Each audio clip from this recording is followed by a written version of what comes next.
também, né? Vimos falar muito sobre o esquema de defesa de Israel, e vários nomes, enfim, de armamentos que tem no Estado de Israel para proteger, até porque a gente vê os mísseis chegando e tanto no Irã quanto em Israel, né, esse sistema de defesa trabalhando. O quão importante é esse esquema de defesa hoje, nessa guerra que a gente está vivenciando? Bem, veja bem, Israel, como é um país pequeno, né, territorialmente, é aproximadamente o tamanho do estado de Sergipe, né, digamos assim, ao longo da sua história, da sua construção nacional, ele criou uma série de inimizades, né, em relação ao seu entorno regional, né, em relação aos seus vizinhos.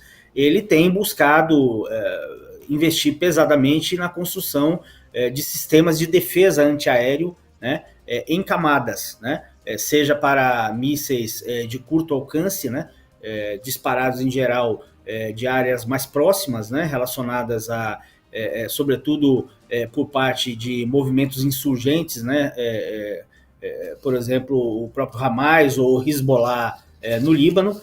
Depois tem um sistema de média altura e, finalmente, ele tem desenvolvido um sistema de elevada altura chamado Arrows, que busca, inclusive, interceptar mísseis balísticos em altitude fora, inclusive, da linha de Kerman, né?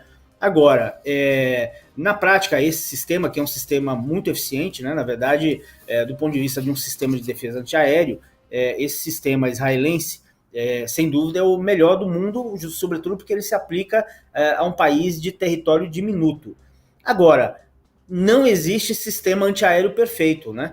Sobretudo quando ele submetido a uma grande saturação, como tem sido a retaliação iraniana aos ataques israelenses, né? Então, veja bem, o Irã, por sua vez, é uma grande potência missilística, né, do ponto de vista dos mísseis.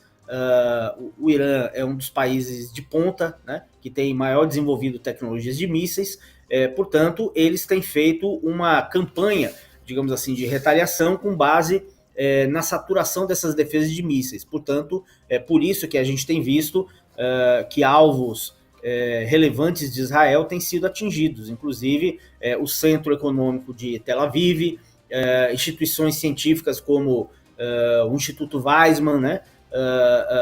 Regiões também de alto valor, por exemplo, na área cibernética, como Beersheba, né, que é a capital do Negev, e por aí vai. Então, Israel também tem sofrido, digamos assim, até porque ele está, como eu disse, se deparando com um adversário à altura, né? O Irã, do ponto de vista militar, é um país que tem um peso bastante expressivo, né? Agora, Israel, qual que é a vantagem neste momento de Israel? É exatamente ter conseguido aniquilar a defesa aérea iraniana, né? Portanto, é por isso que hoje se diz que Israel tem uma liberdade de ação nos céus do Irã, né?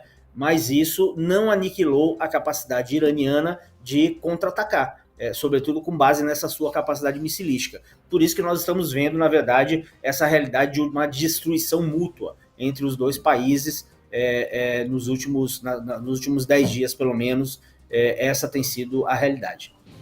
Mais alguma pergunta para o professor?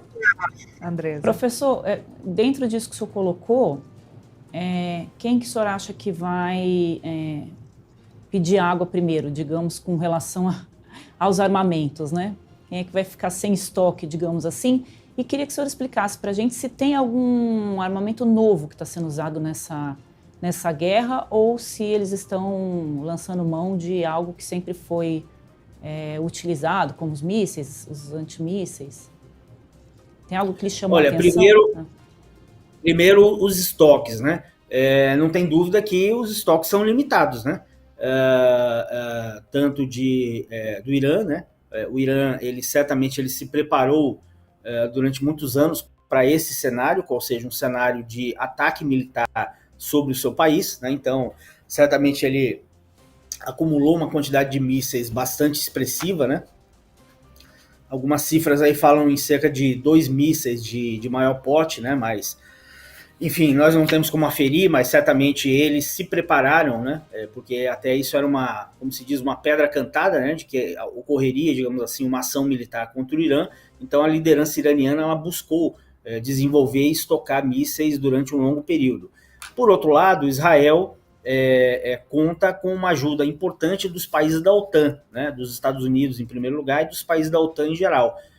Agora mesmo, não apenas os Estados Unidos se envolveram diretamente nesse bombardeio às 3 usinas, como também há notícias de apoio de outras estruturas, por exemplo, aviões radares, aviões de comunicação de países europeus, né? Agora, qual o problema? Do ponto de vista dos eu acho também que aqui também há um limite, porque, vamos nos lembrar aqui que há mais de 3 anos a OTAN está repassando fortemente os seus estoques de mísseis para a Ucrânia, na guerra que envolve a OTAN contra a Rússia, né? Então aqui também a própria Ucrânia, né, ela vive uma situação de baixos estoques, né? O Zelensky, dia sim, o outro dia também, ele reclama, digamos assim, a condição de ter mais mísseis, né, para a defesa antiaérea por parte da OTAN. Então, os estoques no mundo todo é muito baixo, né? Então, claro, isso não é isso que eu acho que vai esgotar a guerra, né?